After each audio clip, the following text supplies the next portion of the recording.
Hi everyone, my name is Anita and I come to give you a persuasive speech on why parents shouldn't be held accountable for their children's actions.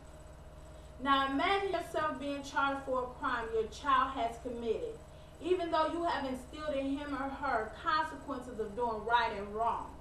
No one teaches a child to do wrong. It comes naturally. Many of you need to listen because someday, if you don't already have children now, might have a child and be faced with an issue of being charged for a crime that your child has committed. This could jeopardize your life since you are the parent, and this speech might make you understand and feel the way I do once approached with this issue. I chose this topic because being a parent is not an easy task, especially when the disciplinary action you use don't work.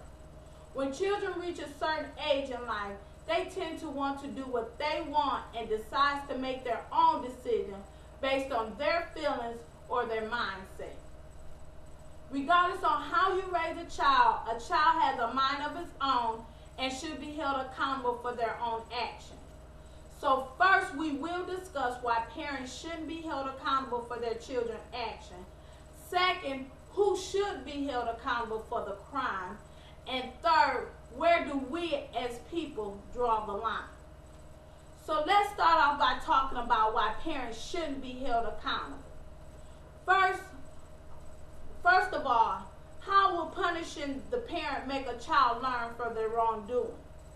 According to FBI statistics, juvenile arrests for violent crimes had increased by 75% from 1984 to 1994.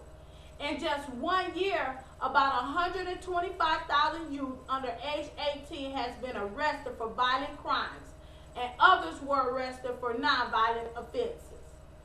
It looks like to me that making a parent suffer the consequences of a child is not teaching a child nothing.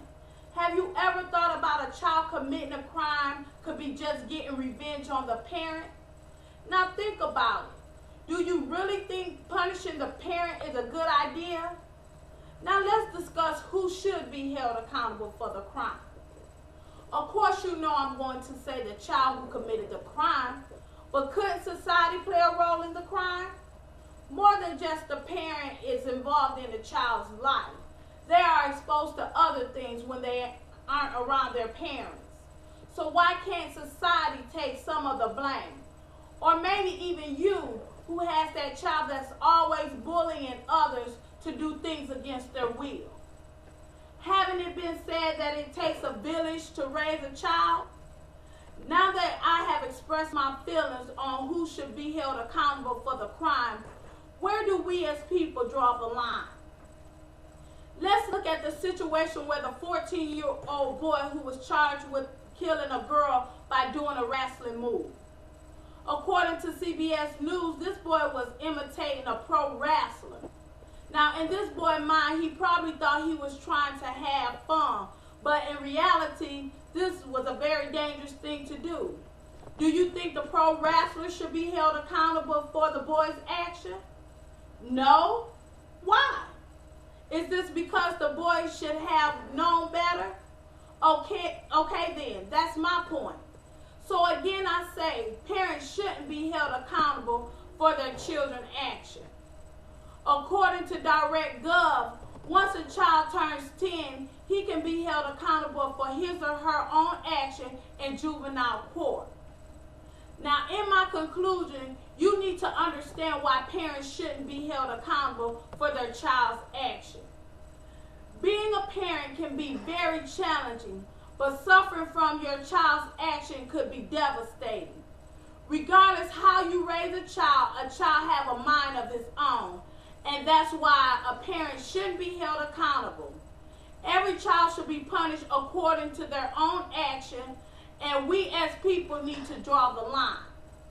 According to the Bible, train up a child in the way it should go, and when he gets old, he should not depart from it. Have we forgotten that we once was a child and just as prone to making mistakes as the next? So why do we blame the parent? This will end my speech, and I would like to thank y'all for listening. Have a nice day. nice day. Bye.